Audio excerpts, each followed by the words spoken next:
വീണ്ടും ക്രിക്കറ്റ് ആവേശത്തിലേക്ക് പോവുകയാണ്. കൃഷ്ണരാജ് തയ്യാറാണ്. കൃഷ്ണരാജ്, നേരത്തെ വളരെ പ്രധാനപ്പെട്ട പോയിന്റ് നമ്മൾ സംസാരിച്ചുകൊണ്ടിരിക്കുന്നത്, ഒരുപക്ഷെ കൈവിട്ടു പോകുമെന്ന് ആരാധകർ പോലും സംശയിച്ച കളിയാണ് തിരിച്ചു കൊണ്ടുവന്നത്. ഇന്ത്യൻ ബോളർമാരുടെ, പ്രത്യേകിച്ച് അർഷ്ദീപിന്റെ ഒക്കെ ആ ഒരു കഴിവ് അത് എടുത്തു പറയേണ്ടതാണല്ലേ?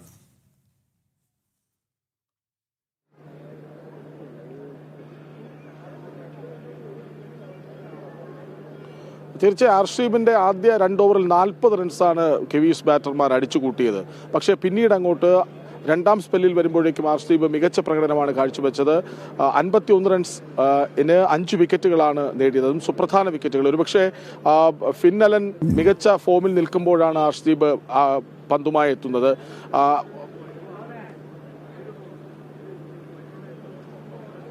പറഞ്ഞോളൂ കൃഷ്ണരാജ്, കേൾക്കാം.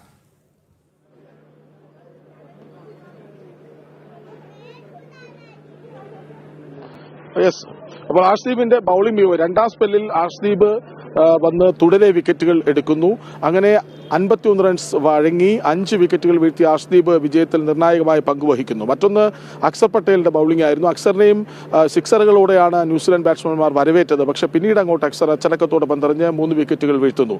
അങ്ങനെ ബൌളിംഗിന്റെ ഒരു വശത്ത് ബുംറ തല്ലുവാങ്ങിയെങ്കിൽ പോലും സംയോജിതമായി അർഷ്ദീപും അക്സറും നന്നായി പന്തെറിഞ്ഞത് ഇന്ത്യയുടെ വിജയത്തിന് കാരണമായി എന്ന് വേണം പറയാൻ. ഇതിന്റെ മറുവശത്തേക്ക് വന്നാൽ ഇഷാൻ കിഷന്റെ ദിവസമായിരുന്നു ഇന്നത്തേത്. ഈ പരമ്പരയിലുടനീളം 3 മത്സരങ്ങളിലും മികച്ച പ്രകടനമാണ് ഇഷാൻ കിഷൻ കാഴ്ചവെച്ചത്.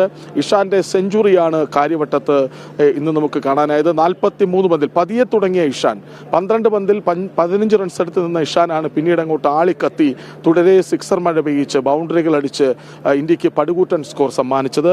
43 പന്തിലാണ് 103 റൺസ് ഇഷാൻ കിഷൻ നേടിയത്. കഴിഞ്ഞ മത്സരത്തിൽ കളിച്ചിരുന്നതുമില്ല.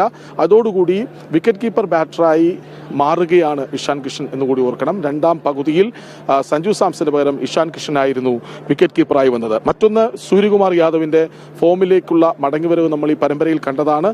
ഇതിൽ ആ ഫോമിന്റെ തുടർച്ചയും നമ്മൾ കണ്ടു. 30 പന്തിൽ 63 റൺസ്, 6 സിക്സറുകളടക്കം ആണ് സൂര്യകുമാർ നേടിയത്. പിന്നീട് അവസാന ഓവറുകളിൽ ആഞ്ഞടിച്ച ഹാർദിക് പാണ്ഡ്യ 17 പന്തിൽ 42 റൺസ് അടിച്ച് മികച്ച പ്രകടനം കാഴ്ചവെച്ചു. അഭിഷേക് ശർമ്മ മികച്ച തുടക്കമാണ് നൽകിയത്, 16 പന്തിൽ 30 റൺസ് അടിച്ച്. അങ്ങനെ ബാറ്റ്സ്മാൻമാരിൽ സഞ്ജു സാംസൺ ഒഴികെയുള്ളവരെല്ലാം മിന്നുന്ന പ്രകടനം പുറത്തെടുത്തപ്പോൾ ഇന്ത്യക്ക് പടുകൂറ്റൻ സ്കോറാണ്, കാര്യവട്ടത്തെ ഏറ്റവും ഉയർന്ന സ്കോറാണ് നേടാനായത്. 2020 ക്രിക്കറ്റിൽ ഇന്ത്യയുടെ ഏറ്റവും ഉയർന്ന 3ാമത്തെ സ്കോറുമായിരുന്നു ഇന്ന് കണ്ടത്. 271 റൺസ് 20 ഓവറിൽ. മറുപടി ബാറ്റിംഗ് ഇറങ്ങിയ ന്യൂസിലാൻഡ് ഫിൻ അലന്റെ മികച്ച ബാറ്റിംഗ് പ്രകടനത്തോടെ ഒരു ഘട്ടത്തിൽ തിരിച്ചടിക്കുമെന്ന് തോന്നിപ്പിച്ചു. പക്ഷേ പിന്നീട് മധ്യനിര അപ്പാടെ തകർന്നു വീണത് അവരുടെ മികവിനെ സാരമായി ബാധിക്കുകയും ചെയ്തു. രജിൻ രവീന്ദ്ര 30ഉം ഫിൻ അലൻ 38 പന്തിൽ 80 റൺസ് എടുത്തുമാണ് പുറത്തായത്. ഡാരൻ മിച്ചൽ തുടരെ സിക്സറുകളും ബൗണ്ടറികളും ഒക്കെ അടിച്ചുവെങ്കിലും 26 റൺസ് എടുക്കുമ്പോഴേക്കും അർഷ്ദീപിന്റെ പന്തിൽ ക്ലീൻ ബൗൾഡ് ആവുകയായിരുന്നു. പിന്നീട് ഇഷോദിയാണ് 15 പന്തിൽ 33 റൺസ് എടുത്ത് വാലറ്റത്ത് ഒരു പരിശ്രമം നടത്തിയത്. പക്ഷേ ഇഷിന്റെ പ്രകടനത്തിന് കൂട്ടു നിൽക്കാൻ ആരും ഉണ്ടായിരുന്നില്ല എന്നതും കൂടി ഓർക്കണം. അങ്ങനെ ആധികാരികമായി തന്നെ ഒരു ഘട്ടത്തിൽ ന്യൂസിലാൻഡ് ഒന്ന് തിരിച്ചു പിടിക്കുമെന്നൊക്കെ തോന്നിച്ചുവെങ്കിലും ആധികാരികമായ ഒരു വിജയം തന്നെയാണ് ഇന്ത്യ നേടിയിരിക്കുന്നത്. അക്കാര്യത്തിൽ സംശയമില്ല. 2020 ലോകകപ്പ് അടുത്ത ദിവസങ്ങളിൽ വരാനിരിക്കെ അവസാനത്തെ സന്നാഹ മത്സരമെന്നോ പരിശീലന മത്സരമെന്നോ ഒക്കെ നമുക്ക് പറഞ്ഞേക്കാവുന്ന ഒരു മത്സരത്തിൽ മിന്നുന്ന വിജയമാണ് ഇന്ത്യ നേടിയത്. കൃഷ്ണ, ഒറ്റ ചോദ്യം കൊണ്ട് നമ്മളെ സഞ്ജുവിന്റെ ഒരു പെർഫോമൻസും കൂടി ഒന്ന് വിലയിരുത്തണം. പ്രത്യേകിച്ച് 2020 വേൾഡ് കപ്പ് ഒക്കെ വരാൻ പോവുകയാണ്. സഞ്ജുവിന് ഒരു അർഹതപ്പെട്ട സ്ഥാനം ഇവിടെ കിട്ടണം. പക്ഷെ അദ്ദേഹത്തിന്റെ ചില പെർഫോമൻസുകളൊക്കെ കുറച്ച് നിരാശയും ഉണ്ടായിട്ടുണ്ട്. അതും കൂടി ഒന്ന് വിലയിരുത്തേണ്ടി വരില്ലേ?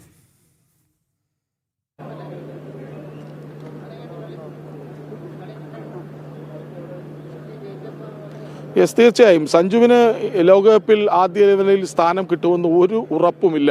കാരണം ഇന്ന് സൂര്യകുമാർ യാദവ് കൃത്യമായ സന്ദേശം നൽകി കഴിഞ്ഞു. 103 റൺസ് 43 പന്തിൽ അടിച്ചെടുത്ത 3 2020 മത്സരങ്ങൾ കളിച്ചു. അതിൽ ഒരെണ്ണത്തിൽ 80 മേൽ, ഒരെണ്ണത്തിൽ 24 മേൽ ഇന്ന് സെഞ്ചുറി അടിക്കുന്നു. ഇഷാൻ കിഷനെ രണ്ടാം പകുതിയിൽ വിക്കറ്റ് കീപ്പറായി ഗ്ലൗസ് അണിഞ്ഞ് കളത്തിലിറക്കിയപ്പോൾ തന്നെ കാര്യങ്ങൾ വ്യക്തമാണ്.